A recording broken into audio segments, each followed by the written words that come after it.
If you don't get to know God, you can never be hungry for him. And God is not supplying people who are in need physically. He's supplying people who are hungry for him. We are in an era, if you are hungry for your needs, you will be the poorest person ever. But when you go hungry for God, you will be the richest person ever. Some are too occupied with our needs, and we have idolized our needs, that if I don't get it, I won't make time for church. Majority of us are attacking pastors, but you don't know what we go through, yet we come over here and minister, see we have no problems. Do you think it is easy to be what we are doing? If you don't have money, you don't want to go to church. Now when the pastor is not having money, can he use that as an excuse? Yet you keep on attacking people whom you have no idea of what they go through. This is the time. From this time going, the world is going to see worse things, and this is the hour your true nature will be revealed. This is the hour we're going to know your heart for God. Are you ready for him because of the things he supplied, or you will serve him because you know him? We are serving God out of motivation, not revelation. So when you get the new shoe, you will be the first person to be in church. When you get that contract in the testimony queue, you will be number one. How many times do you see people during testimony time,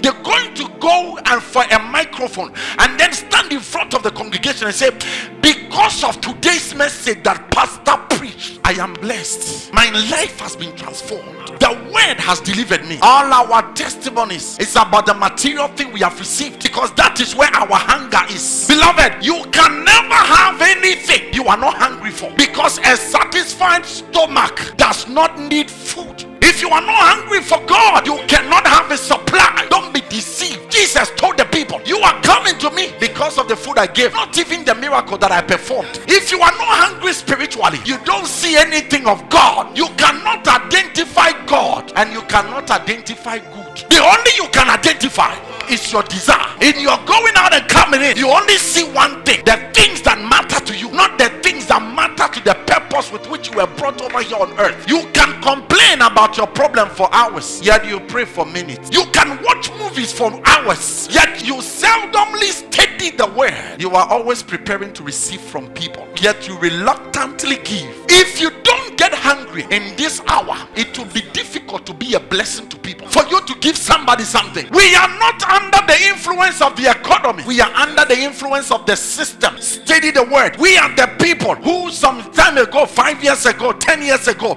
when things were okay, we were saying that greater is he that is in me, greater is he that is in me.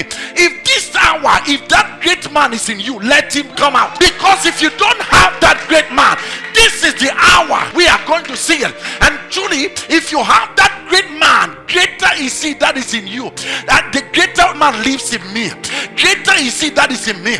It was only a confession without revelation, therefore we can't take action. Greater is he that is in me.